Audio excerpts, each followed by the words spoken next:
Star Trek Enterprise, Season 1, Episode 3, Fight or Flight, the episode after the brilliant premiere, and we get this before the opening sequence. She's barely moved all day. We've been out here for 2 weeks, and the only first contact we've made is with a dying worm.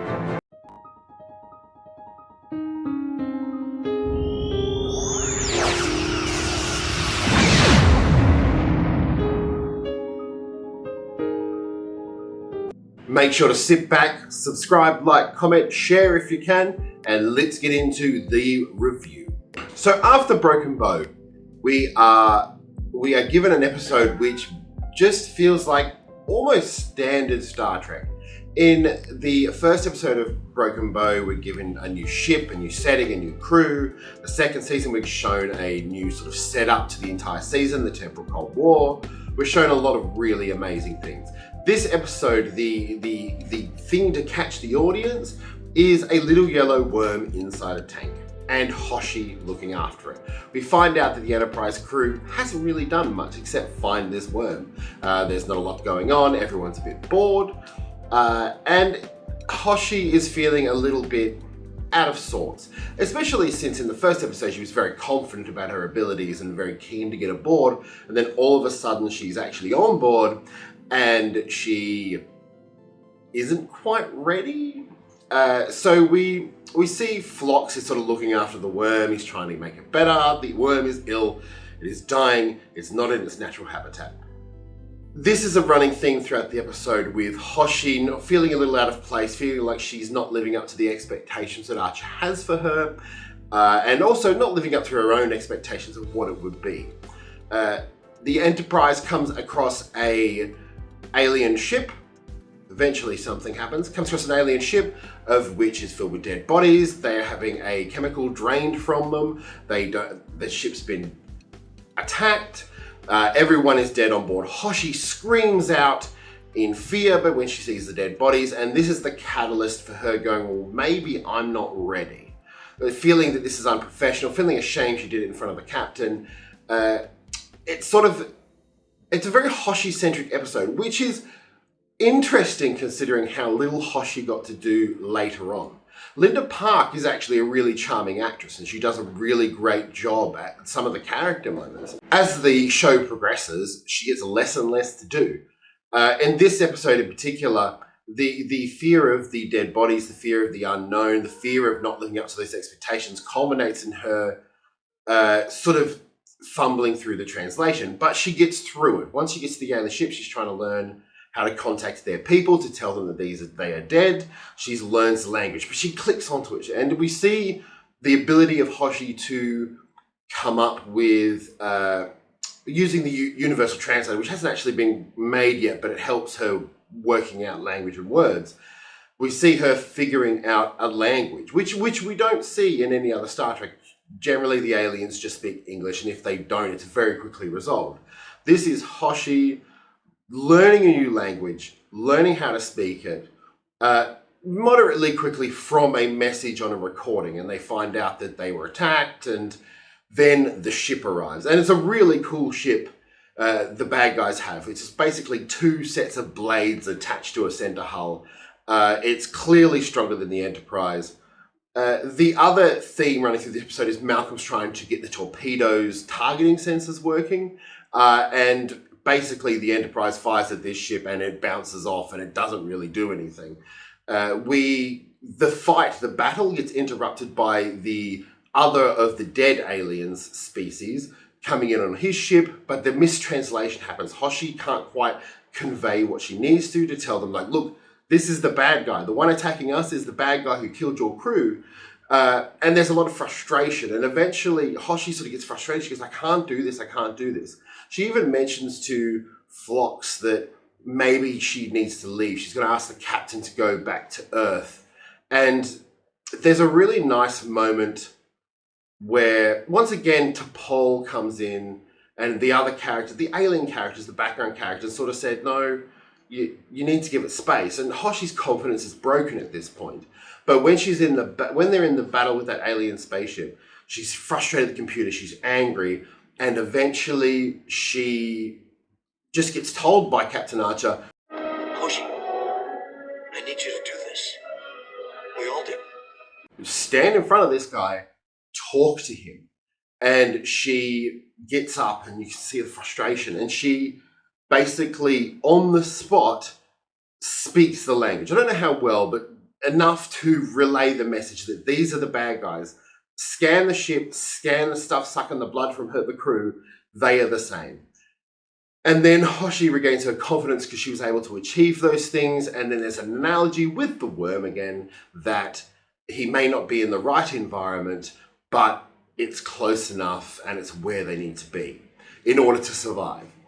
And look, it's not the greatest second episode. It is a weird choice for the second episode of a brand new series. Broken Bow set up action, adventure, this crew with unique personalities.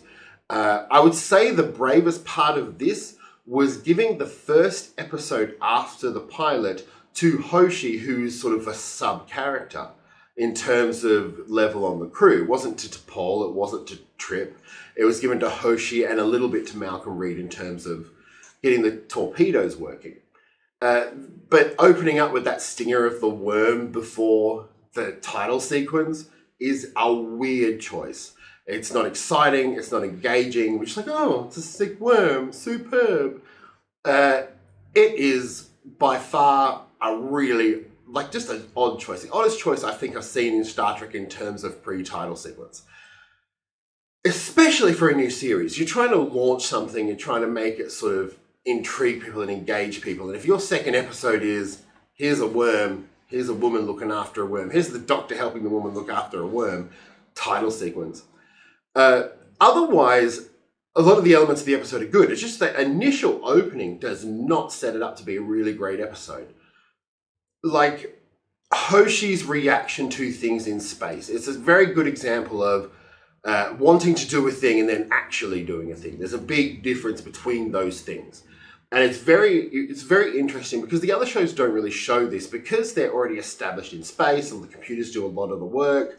Having Hoshi have to work out the language and work out the syntax and work those things out with the help of the computer, but Hoshi's doing most of the work, really helps to set that it's a prequel series. If you're a watcher, if you haven't watched Star Trek before and you watch Star Trek Enterprise though, it doesn't really do anything special in terms of it's just a character learning her new job. That happens in a lot of series. With Malcolm, the targeting on the torpedoes, once again, the torpedoes are they're physical, they look like a missile, they shoot out. It's interesting, they just get deflected by energy beams. Focusing on these two lower casted characters very much, I think, is a brave thing. Because you're not going, oh, we've got Scott Bakula, we've got Connor Trenier, we've got Jolene Blaylock, they're our central three. You're going, no, let's look at these two characters and have the others around them to support them. And my main issue with this episode isn't that it's a bad episode. It's a good episode. It's not the best, but it's a good episode. It's just not a good first episode after the pilot. It doesn't engage you in the beginning, and then it gives you a mystery, and then it shows you a lot of things. So the story's not strong enough, but some of the scenes are really strong enough. Like Hoshi learning through the message on the computer on the alien ship, Hoshi dealing with feeling inadequate and feeling like she can't live up to Archer's expectations of her. Those emotional beats are really good. But the storyline itself is a pretty tried and true Star Trek story. Derelict ship, dead aliens, another aliens might come back. There's nothing super special about this episode. The Enterprise NX-01 is a beautiful ship. It looks great. The bad guy ship with its two blade sporky things looks really good. This is the first show to use completely CGI spaceships, but it looks amazing. I'm glad that they waited, so you didn't have a situation like on Babylon 5 and that where the graphics look fucking terrible. Enterprise came after Deep Space Nine and Voyager where they use CGI models in Voyager, but this is the first time the Prime model has only been CGI. And the NX-01 shines in every way. The alien spaceships shine in every way. They have sort of a spicier design than a lot of those other ships because they don't have to be physically made. They're all in a computer. The introduction of Hoshi as being this strong character in the pilot to being sort of a weaker character isn't necessarily a negative thing. It's just an interesting take to take that strong female character from the first episode, the strong human female character, and immediately make her a little bit weak and insecure. Now, if this was Travis, or if this was Malcolm, or if this was Trip, I don't think it would be such an issue, but you're taking the only female character other than T'Pol, who's not human, but the only human female character, and making her a little bit weaker, just kind of seems a bit odd to me.